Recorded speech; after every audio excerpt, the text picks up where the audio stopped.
Good morning. Welcome to our day. Welcome to our day.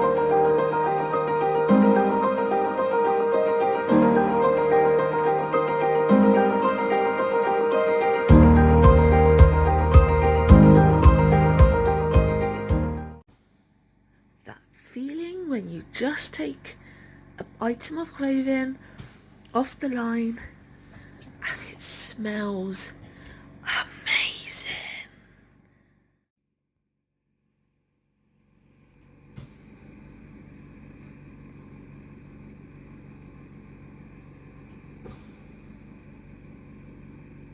Can you see her looking at us?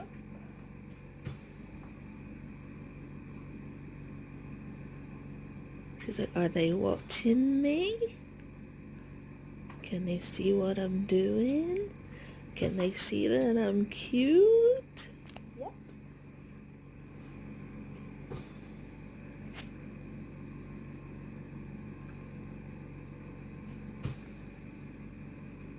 Can't get this bloody label off. It's quite a tough label. Some snails. I'm got distracted. You're cute. Yeah, Do you know that? yeah, You're really adorable. Where's your cow? Oh god, we've got a cow and a pig. and a chicken. Probably got a duck somewhere. Yeah, Yeah, we've got a duck as well. You're cute. And then we've got a burger. Oops. Oh my god, I was just about to say so guys. So guys. As it's Father's Day coming up on Sunday, Charlie has made her stepdad a card, so I thought we'd show you. Toolbox Confessions. I can't stop screwing around. I get smashed on weekends. I hit things when I get angry. That is like a goldy colour, but I can't get, there we go. Yeah, that's what I meant. See? Shiny, shiny, shiny. We're showing them the inside as well? Yeah. Da-da. Chris. Stepdaughter confessions. Most dads are wankers, but I got lucky with you. Thankful for second opportunities. Love, prayers and best wishes, Charlotte. The reason why Sophie's currently reading it is because I was sorting out the envelope. Yeah. Pretty. Boop, boop. And there's going to be this one on the back. And it matches with the writing. Pretty. Yeah. Guess what's arrived?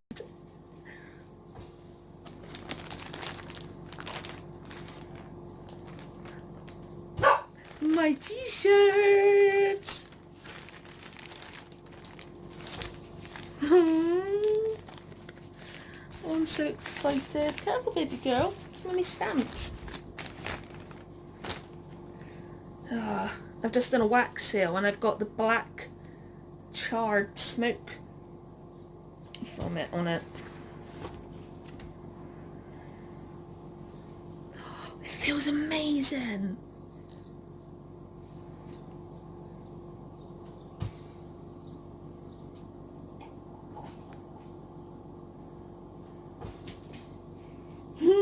Oh my goodness, guys. This is amazing. If you can't read it, it says, wish I could go back to playing Barbies in my room, which is a lyric from Pink, and it brings back so many memories of when I was a kid and I would get all of our Disney VHSs. Yes, I said VHSs, not DVDs. And I would build like forts and mansions and houses and things like that, and I would play with my Barbies just like in the little made up houses, and my bedroom was my safe zone. I felt safe, I felt protected, and I did love my Barbies. I also had this one, it was like a house, and it popped open, and it had 2 different rooms, and you could go through a door, and you got like a bedroom and a kitchen, and it was like for Barbies, and it was just amazing. If I can find a picture, I'll put in a clip here, but I don't think I'll be able to find it, because geez, that was like 20 years ago. So for now, we've both got our clothes for pink. Also, I've got a new wax seal stamp, which has got like Hedwig in it, which is literally right here, and then it says owl up there, and then it says post service in the scroll. So I'm really excited about using this one. We're in Tesco's now, and we've literally just walked up an aisle, and there's this woman going around shopping, and her kids have chicken pox. And we know it's chicken pox because of the way it is all over the kid's face. And it has really pissed us off, because he's going to be in this store touching everything, breathing, spreading chicken pox. And it's frustrating because it's another risk for me catching it. And because of my medication, it can kill me. And they're just merrily going around like chickenpox is not a like dangerous virus. I can't even believe that people think it's fine to bring their kids infected to a store. That was the worst shopping trip in ages in respect to other shoppers. Every child and a couple of adults just kept staring at me, to the point that a couple of them stared at me coming up the aisle, and then pivoted on the spot, following me as I went past them. And it's just so freaking annoying, because it makes me feel like anxious and stressed. It makes Soph feel anxious and stressed, and there's just no sodding need for it. Like, if you're a parent, teach your kids not to like stare at others. There is the amount of them, only one parent actually said, "Don't stare, it's rude." Yeah, and I just don't understand why parents are not teaching their kids about people in wheelchairs, about people who might have to wear oxygen or a face mask, or they may look different, or they may need stuff to help them walk. Not to frickin' stand there gawping like we're in some animal escaped from the fucking zoo. It's just, ugh. There's just no need for it at all. So you parents that are out there that are not educating your children, you are just as to blame, if not more so, because you should be having a little bit more respect to fellow people in the community. Just because they look different does not mean that we can be stared at. So there was that, and then there was that kid with the flipping chicken pox who was also in a trolley, so was going to be touching all the bars, the handles to push the trolley, everything. And I'm going to be contacting Tesco's to say that they need to... Well, it's happened before, hasn't Yeah. it? This child was actually going around touching everything. Yeah, and I'm going to be saying to them, look, you need to put a sign on the door saying, if your child has got chicken pox, that you are not allowed in the store. Because it's not just detrimental to people like myself, it's also detrimental for pregnant people and elderly people.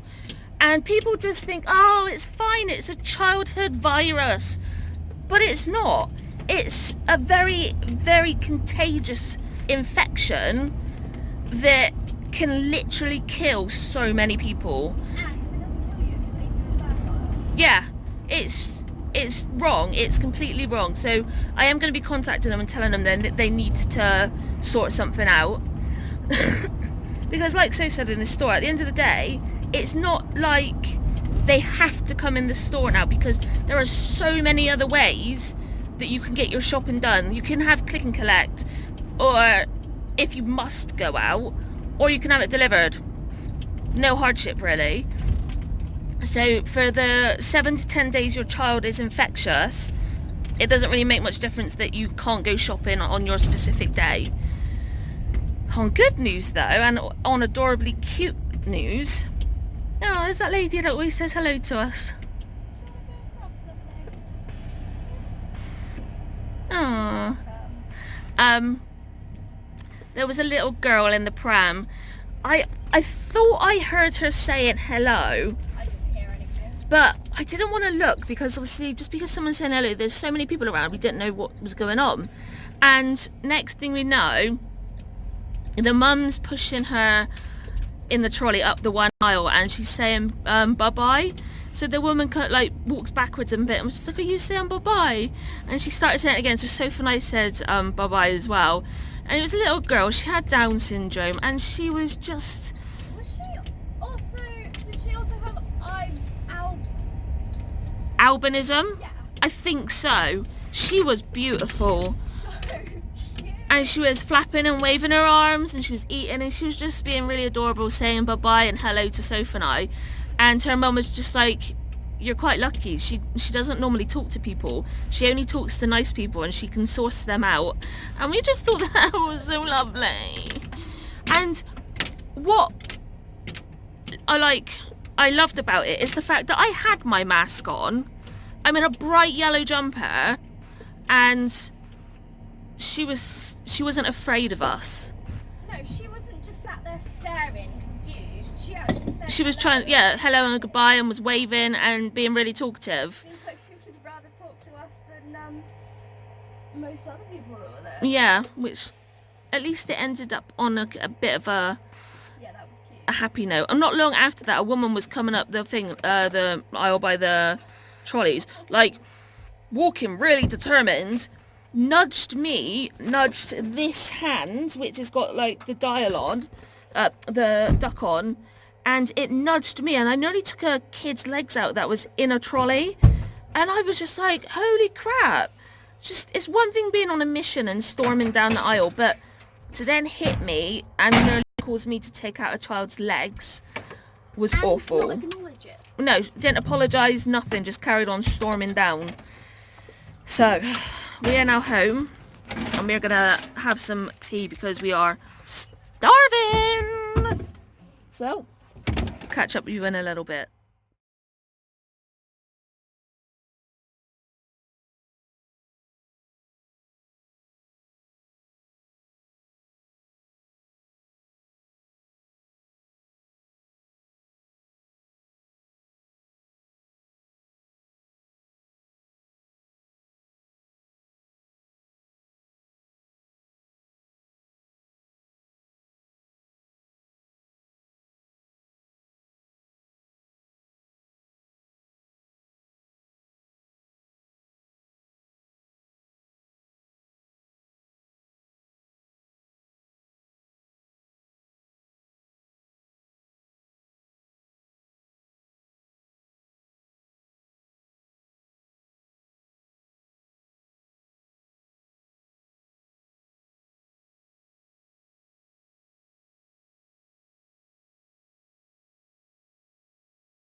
It's the treat ball. Yeah.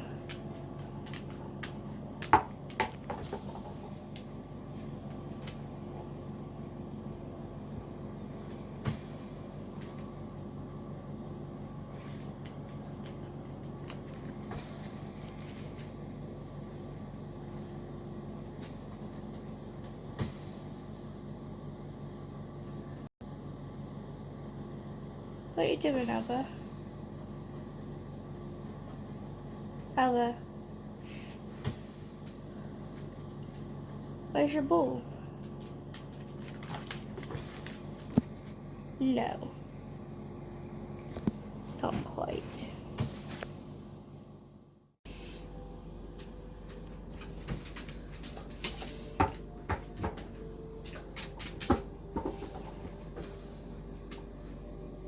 Belly. Face. Oh. Beautiful.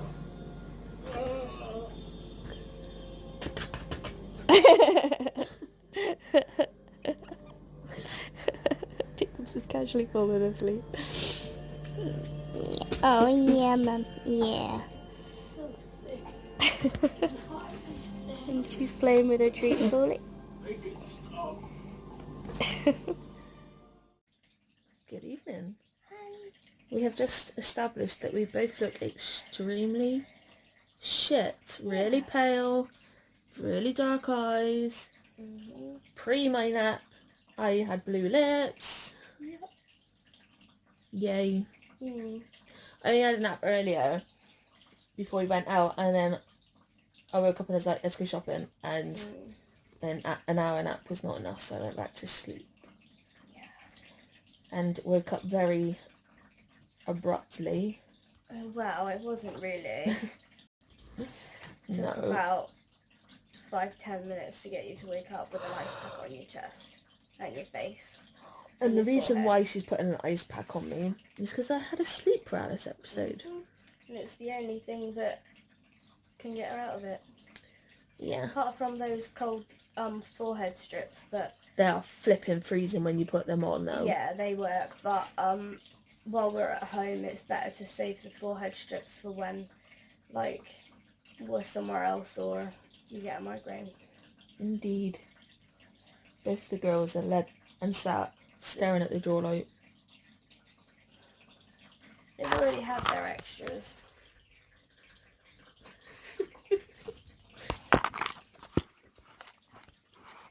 Oopsie. Tough. But I think it was a nap. Sophie fell asleep as well. I think it was a nap we both very much needed. Yeah. After a stressful Tesco's. I got to 9:15, and then the next thing I know, Charlie's waking me up by mumbling my name in her sleep paralysis, which is what happens. The only when I'm in a sleep paralysis, the only thing that I can do is kind of... You're like... yeah, kind of gets my vocal cords, trying to push air through it to make some form of noise. And it's really weird because I can be asleep and Charlie can be shouting at me and I won't wake up. But I can be asleep and she'll do that really quiet, groany, it's really quiet, sort of croaky babe, and I'll wake up. Straight away. Yeah. Weird, isn't it? It is. But they are not nice. And I think the only thing that would have brought this one on was the fact that I didn't have a proper nap this afternoon, and then it was just so stressful. Because stress is one of the top things that induces sleep paralysis. And they really do suck. I mean, when I have them now, they're still horrible, but none of them are as horrible as that very first one I ever had, where I went to go for a wee and I rolled off the sofa and I couldn't move. And we didn't know anything about sleep paralysis. Yeah, you were knelt on the floor mid-stride, so to speak, and she just froze. Yeah. And I was just like, are you okay? And she couldn't speak or anything. Nothing. Couldn't move her eyes or anything. And so I literally just sort of went and held her, and I was panicking, obviously, because I didn't know what the fuck was going on. Yeah. It was absolutely awful. And then the next time I saw the psychiatrist? I think so. This is not the psychologist, that's... They got the roadworks again. don't know, but someone was just like really flashing a light really intensely.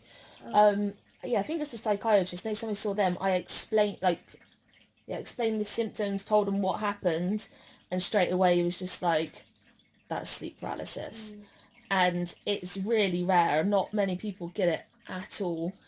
And we've only known of one other person to have it, and it was by chance that we were watching a YouTube video or we saw something on Facebook, and it was this bloke explaining sleep paralysis.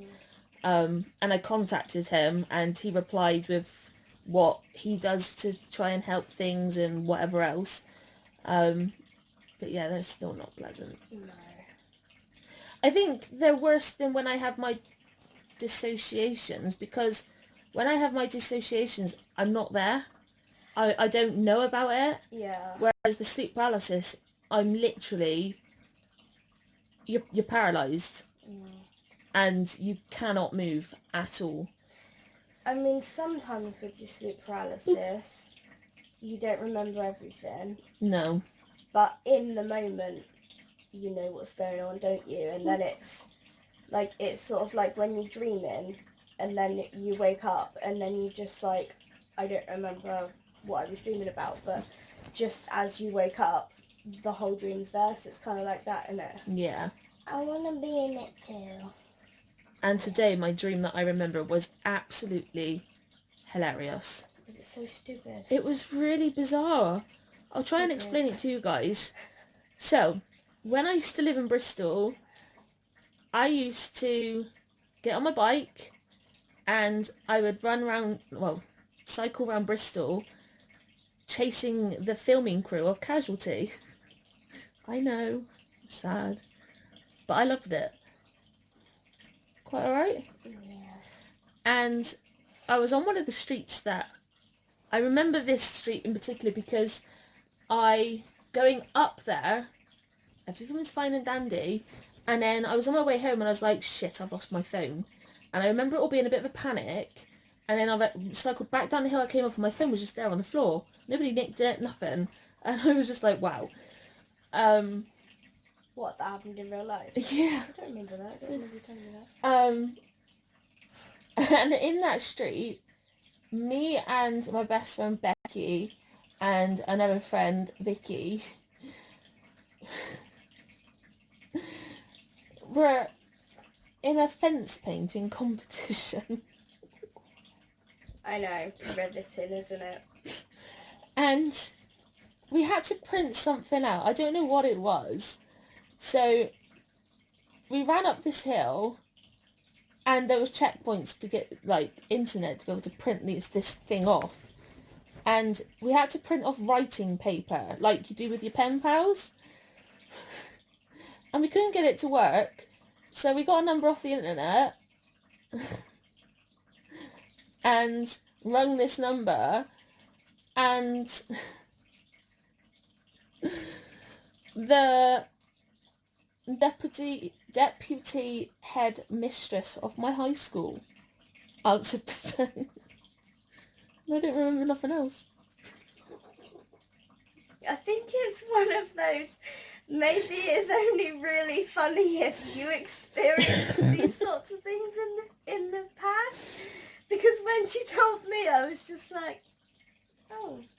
The only thing, I mean, obviously, the deputy headmistress was a big part of my life for 5 years. Writing paper... Very current. Obviously, there's my best friend, and a friend that I've known since junior school, which is probably, infant school, since my whole school life. And then there's the street I think it was the first time I ever managed to get close to the filming crew. One of the first times, and obviously I lost my phone. But I don't get the fence painting competition. I don't get it. And it had to be 3 specific colours. And it had to be one colour on one house, the next colour, then the next colour on each house. And then it was you had to repeat it. What colours are they? I don't remember. Right. No clue. And then the next thing I know, I had an ice pack on me. great. Gotta love dreams. Gotta love your mind. But the only thing I can think about why I was getting these... Because normally I don't dream as such. Like, not ones that I can remember it so vividly like this. Or it's been a long time. And the only thing we can think of it is the stress from Tesco's. Plus, obviously, Pink is next week. And we've had to do a lot trying to get things organised for this. The joys of your mind. But I'm going to go take my meds now. As I finished my nebs. Yeah. And edit the vlog. Yay! Yay. 5 days till Pink.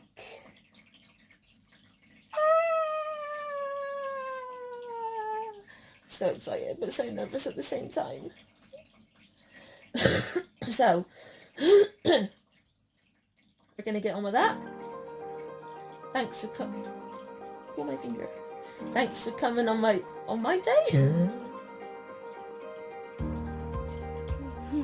Oh, seeing my thing, I had a muscle biopsy done here, which is what we like to diagnose what was going on with me and my muscles, why I couldn't walk and whatever else. And I've got like bruises next to it. I'll put the picture in that I sent. So it looks like a smiley face. Bearing in mind that this was a very long time ago, so it's not like freshly bruised from the biopsy, but the biopsy is one of like the eyes. So. Yeah. So, But yeah. Thanks for coming on our day with us, and we'll see you tomorrow. Good night, everyone. Good night.